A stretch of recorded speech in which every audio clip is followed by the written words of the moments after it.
Hi, and welcome to episode 15 of the Quality Talk podcast with me, Prashant. I create this podcast every week where I talk about things which matter to all of us at some level, be it something from the world of news and current affairs, society and culture, or health and well being. I'm trained in media, communications, and journalism. I live in Melbourne, Australia, and I am an Indian Australian, an Australian citizen of Indian origin. Now, there is a reason why I've chosen to say this out loud today, why I've added the fact that I'm an Indian Australian to my introduction. And the reason is that in today's episode, taking a break from talking about the pandemic and the lockdown, I'm going to talk about something that not just applies to me personally as an Indian Australian, but something that has recently become increasingly important in our world, and that is representation in media. In the past month or so, there has been a lot of buzz around a specific show streaming on Netflix called Never Have I Ever. The show has been reviewed very positively by several credible sources, including The New Yorker, and has an enviable rating of 96% on Rotten Tomatoes. And generally, there is a lot of positive word-of-mouth publicity about it as well. Living in Australia, I might be far removed from the United States, where the show is produced and based, but this past week, the show was also praised in an article published in ABC Life, a publication by the National Broadcaster of Australia, aimed at giving a voice to topics other than hardcore news. And though the article was good, it referred to this show as just being another successful teenage drama which is appealing to an adult audience as well. This piqued my curiosity straight away, because the show Never Have I Ever is anything but just another teenage drama. I say this because it is the first time ever that a young person of South Asian origin is leading a mainstream show that might be classified as a teenage drama. I say this because one of the things which make this show stand out is that it tells the story of hyphenated citizens, in this case people of South Asian origin living in Western societies, from a realistic viewpoint without any demeaning stereotypes. And I can, for once, say this with some level of authority, because back when I was studying for my master's in global media and communication, I thoroughly researched and wrote a lengthy 4,000-word research essay on South Asian representation in mainstream media. Among the key things I found was the severe lack of proper representation of South Asians in mainstream Western media. Although, over in the United States, great strides have been made by talented people like Mindy Kaling, who is the showrunner behind Never Have I Ever, and is herself a trailblazer. Here in Australian media, we are yet to see something along the lines of that happen. As you might have guessed, the success of the show Never Have I Ever is in part anchored in its novelty. It's fresh and appealing because it's breaking from what we've been used to seeing and presenting something new and interesting in a respectful manner. And that is the deal about representation in media. When I say representation, I mean presenting people and communities who have not historically been seen a lot in mainstream Western media, be it in television shows, news reporting, literature and writing, so on and so forth. And this includes not just people of color, but of course, members of the LGBTIQ+ community as well. In the case of this Netflix show, representation hits the right note in more than one way. This is probably one of the very first time that a South Asian young person has been shown talking to a therapist about her life and mental health consequences of having lost her father. This in itself is path-breaking because from my own personal experience, I can vouch for the fact that there is still a lot of stigma surrounding mental health in the South Asian community worldwide. Talking about things like therapy or mental health is usually not encouraged or supported, and it's believed to be looked down upon. And we all know that this attitude is definitely not helpful. So the fact that people of South Asian origin around the world will be watching this show and seeing someone who looks like them seeking help from a therapist openly is likely to reduce stigma and hopefully normalize the conversation around mental health in the South Asian community and society at large. In fact, one of the other main things this show has done is to break the usual tropes into which South Asian characters are usually put into.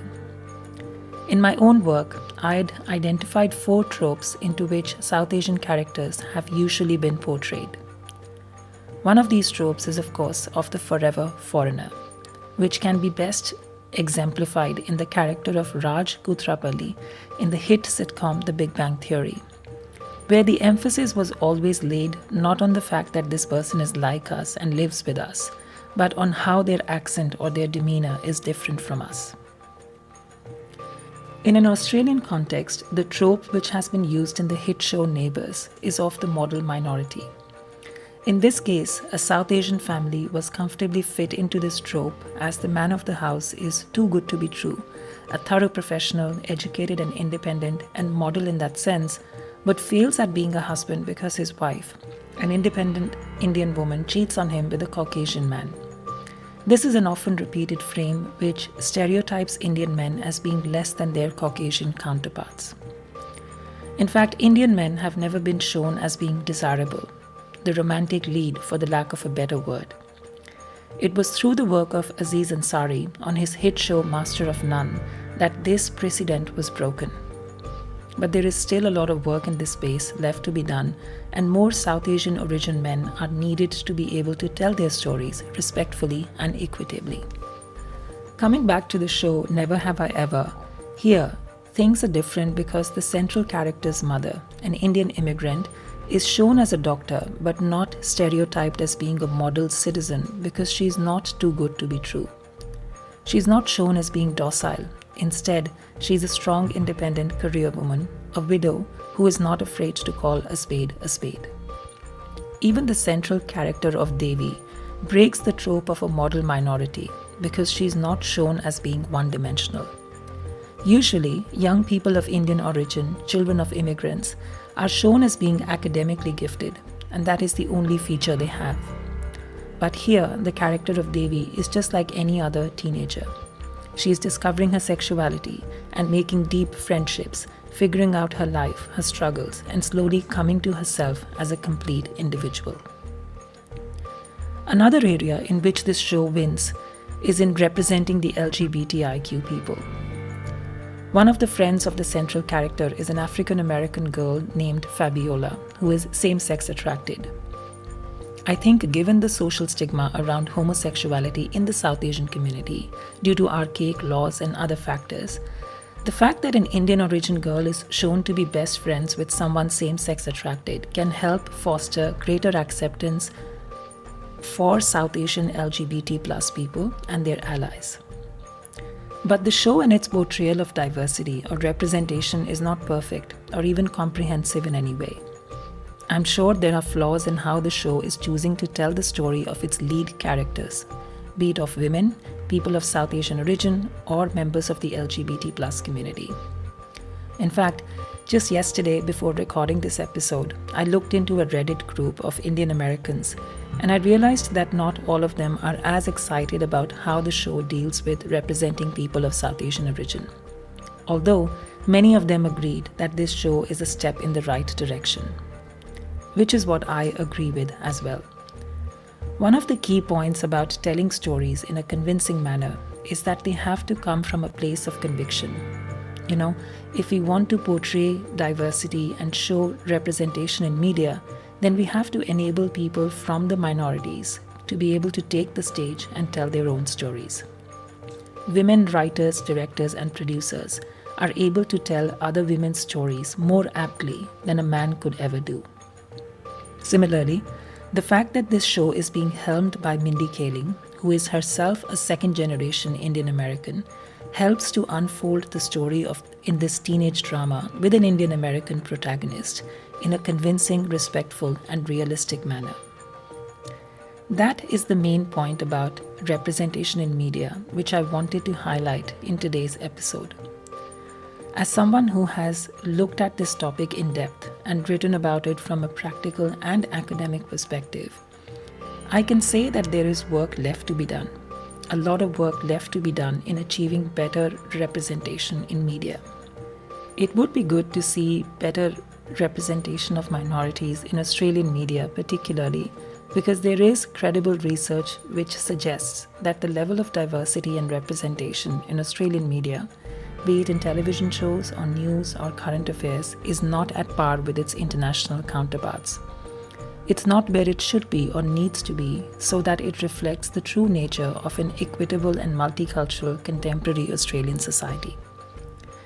In 2020, as audiences, we can now expect more realistic and inclusive show of diversity and representation in media. And this Netflix show, Never Have I Ever, has without a doubt taken us one step further in showing what good representation is all about. And with this, we've reached the end of this episode. I will be back next week talking about another topic which matters to us at some level. You can listen to this podcast on Spotify, Google Podcasts, and YouTube. So until next week, I hope you have a safe and wonderful week.